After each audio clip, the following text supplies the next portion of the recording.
when releasing the burden of expectation on what you should have, what you should look like, and how things should be, how that will then allow you to open yourself up to be who you truly are at the core of her human being, who she really is.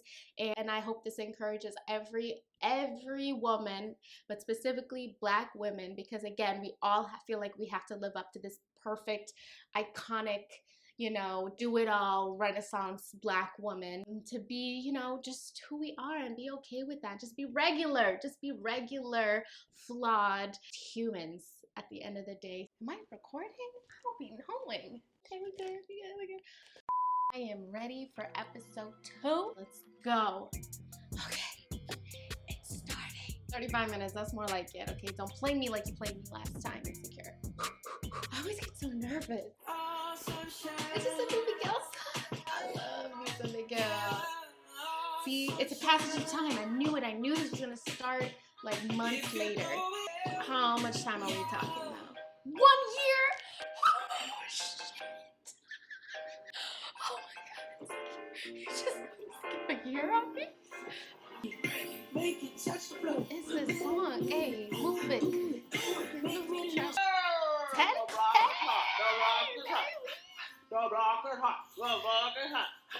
You don't do this with the electric toothbrush. You gotta just put it on each tooth and leave it there.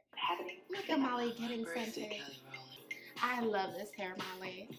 I absolutely love this hair. What is she doing in her house? Oh, girl, I had to get out of the house. My roommate and her man be fucking too loud. My roommate is my mama, and her man is my daddy. Play their bag. Bag, Dad. They really are the love story of the show. Is that Vanishing Half? Thanks, hope you enjoy. Is that Britt Bennett? For real? That's a good book. That's a good book, okay? They about to make it into a movie. That's not how it goes. Goddamn, I know this. This means Lawrence and Condola had the baby. It's a year later. Sorry, I just realized that. It's Freaky Friday, so we're gonna watch Any Given Sunday. That's what makes it so freaky. Okay. Issa takes herself out with her jokes, and I can relate. I love Molly's family. Oh, Lord. Hey, Molly. Who is Hi. this? Oh, you remember Herbert? And I told him that you two should connect. Herbert plays the organ and you listen to music, so. That's all the connection that you need, okay? I'm really not pressed to be dating right now. For once. Oh, no. No. Wow, what you and Sean have come up with is incredible, and his story, so inspiring. You really blew us away. Thank you so looks much. That means a amazing. lot. I'm so excited that this is all finally coming together. Oh, agreed. Uh-oh. But I'm a little concerned that this show might be a bit big for Crenshaw's level of experience. What do you mean? Well, it's pretty long. It's at the high end of our budget. And I noticed in the presentation there's supposed to be a group of drummers, interpretive dancers, multimedia, and people on lowrider bicycles. This is what we talked about from the beginning. Yeah, I know it's last minute, but we have some relationships with a few artists that are on the same vibe as Sean, but they're a bit more Don't compromise, established and Issa. experienced. Yeah, artists like Blue Parrot, Renaissance, Edict. Yeah, I'm familiar, but none of them are from the neighborhood. community like Crenshaw is. Yeah, well, there's a lot of great options. So they're basically saying that they won't fund and put this on without it being an artist of their choosing, completely compromising the whole idea behind having an artist from the neighborhood perform in the neighborhood event. Completely strips the Blocc of what it's foundationally meant to do and highlight community talent. Issa's really doing it, but also with some great success comes great responsibility, and she's already being asked to compromise her vision, and we'll see where that leads her. I mean, I killed it, but now Seth is saying he doesn't think Crenshaw has enough experience. They love saying that. But how else are we going to get experience if we're never given the opportunity? Woo! How are we supposed to get experience without given the opportunity? Longer. I'm just worried the whole thing's going to turn out boy-friendly. Yeah. My mom needs to stop with these damn pictures. You talking about Herbert? He can't look that old. His daddy cute. Show me him. I said, is daddy cute? Show me him. Molly, show me him. Welcome back, beautiful. Okay, she's back on a dating app. Oh, must be successful. Fit. 1 to 3, 2, Those are her okay. qualifications. Okay, how are you gonna edit those, Molly? Damn.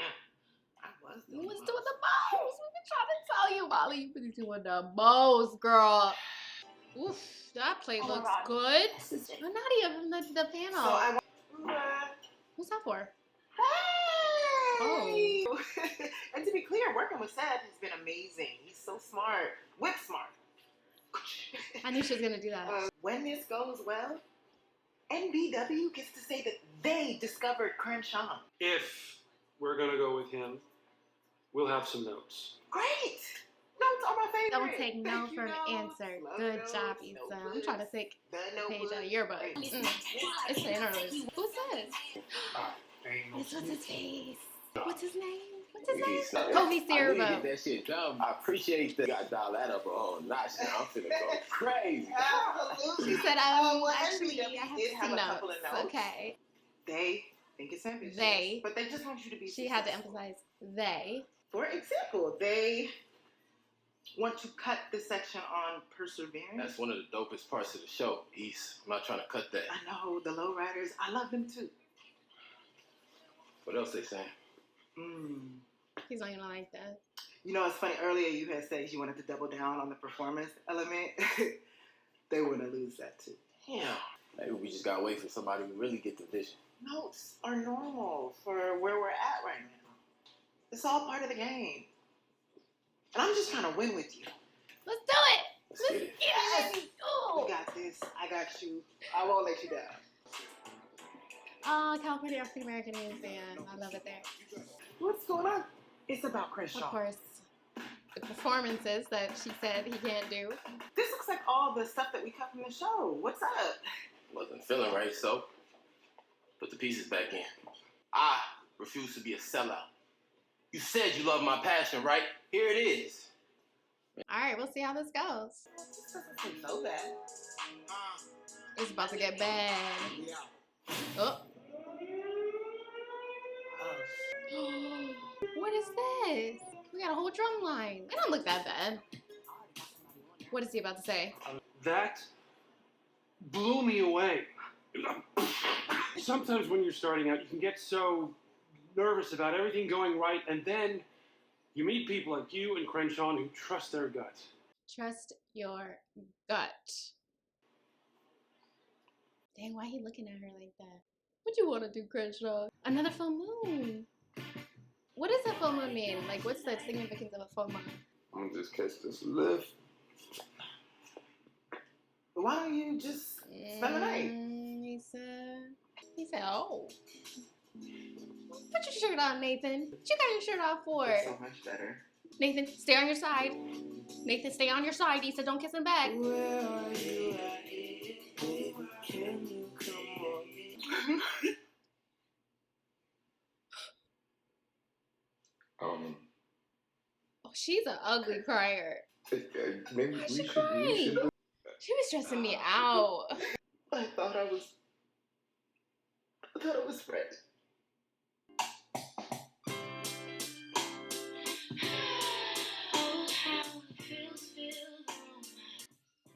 Wow, that was an interesting episode and very different.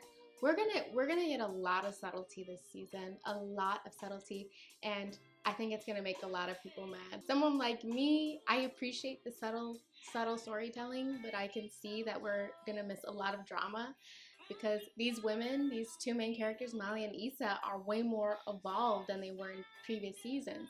And because in previous seasons they were a little more immature, selfish, you know, I hate to put these labels on them, but they were a little overly consumed with themselves, which led to drama in their lives. And drama that we're getting now is not really drama, it's more so the conditions of leveling up.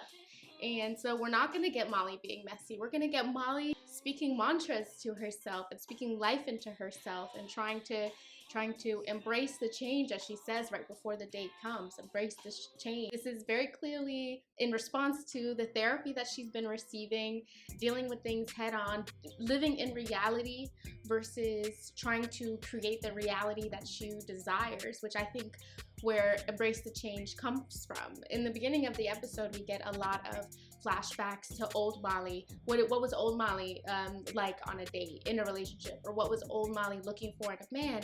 And all of the flashbacks that it showed were Molly saying he has to be successful, he has to have a six-pack, he has to make, you know, six figures. She had all of these qualifications she was trying to hit, and today, you know, she's on that screen trying to fill out this dating app information about like what she's looking for now, and doesn't know what to say.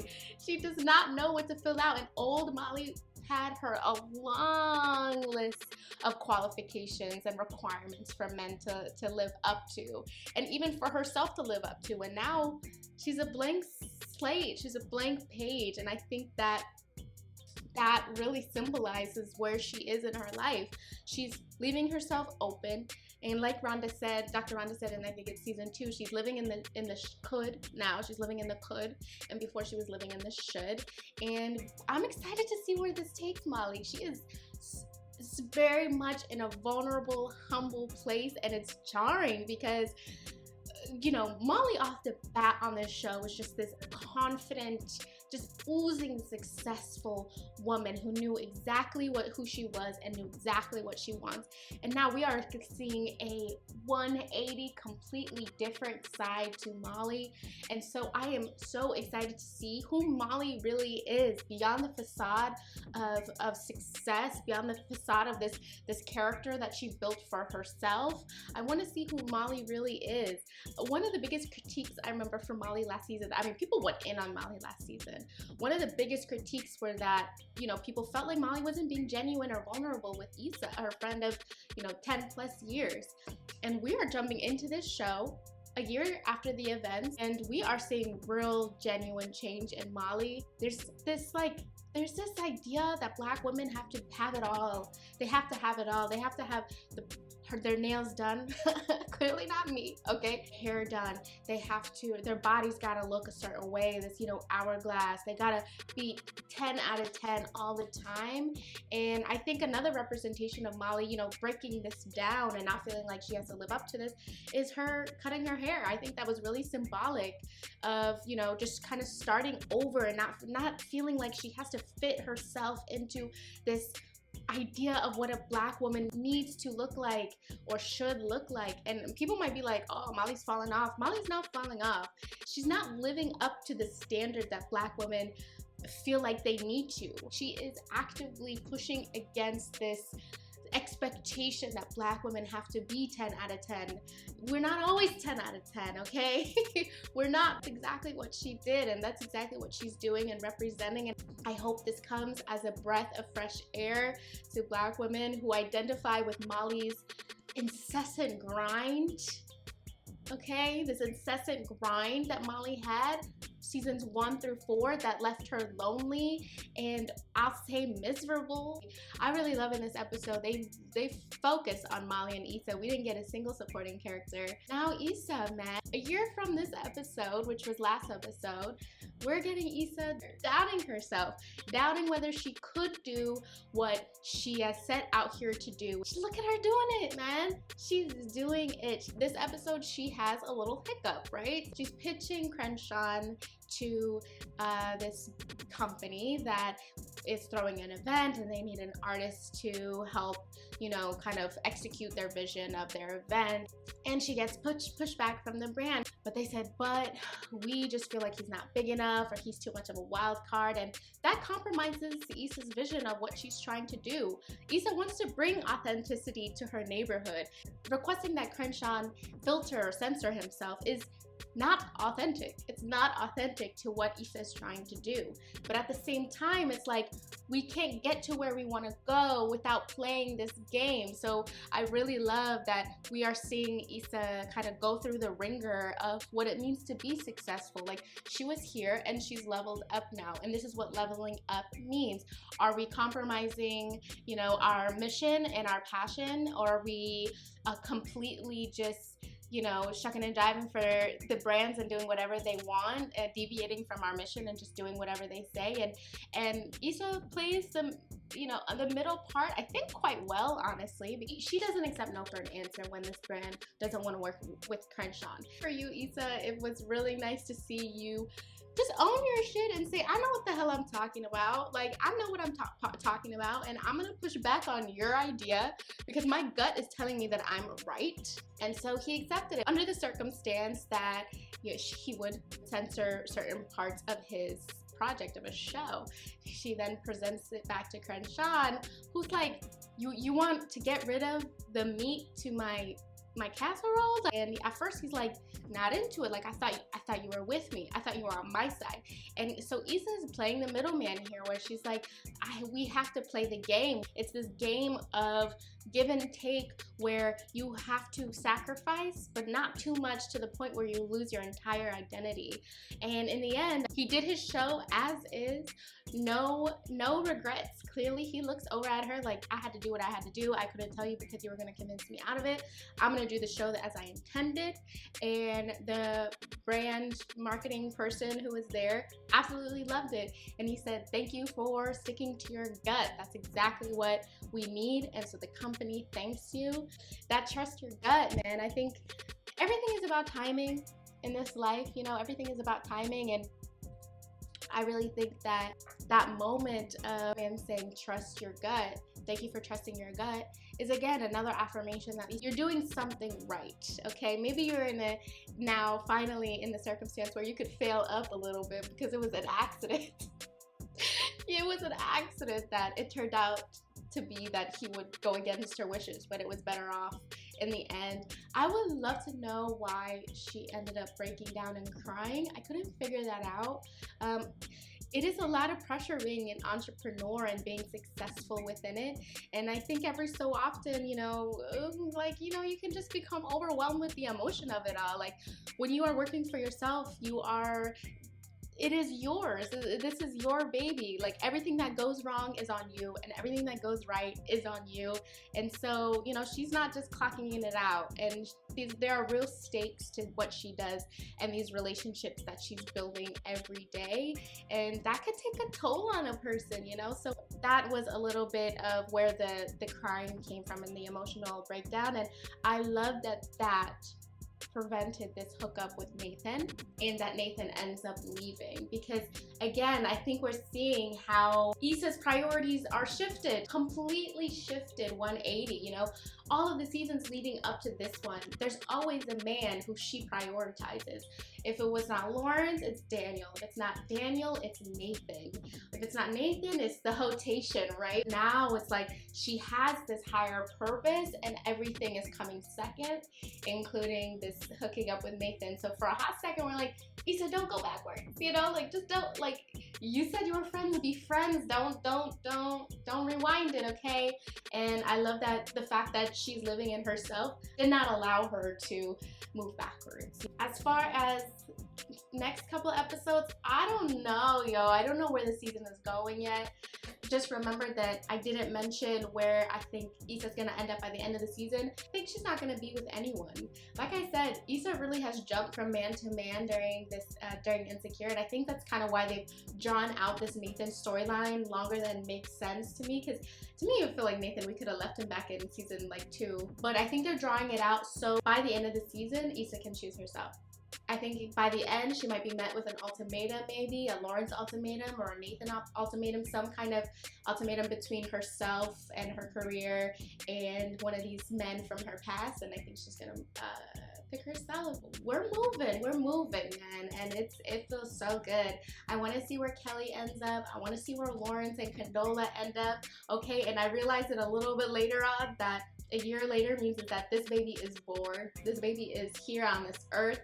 Okay, so I want to see how Lawrence is as a dad. I'm excited to see where it goes. I want to know what y'all think of this episode. Did you like it? Did you not like it? Do you agree with a few of my takes about Molly and Issa's journeys? Let me know what you think down in the comments. I'd love to hear your thoughts. Please like, subscribe if you like my content.